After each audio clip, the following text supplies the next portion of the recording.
సింహాలలో ఆడసింహం అందం ఏముందండి? శివంగి గాంధీ కాదు అందం, మగసింహానిది అందం. అసలు లోకంలో నేను మన్నింపబడిదను గాక అందం మగవాడిదే.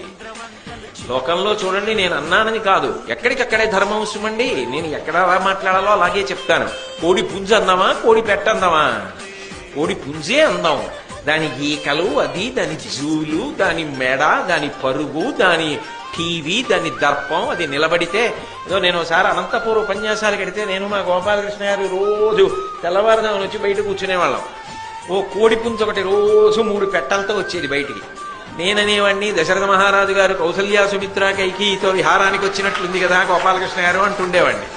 అలాగా అది టీవీగా 3 పెట్టల్ని వెంట పెట్టుకుని తిరుగుతుండే.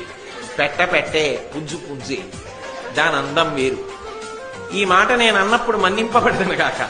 నేను ఒక సత్యాన్ని చెప్తున్నానని మీరు అంగీకరించాలి. నేను అన్ని విషయాల్లో అందరి విషయంలో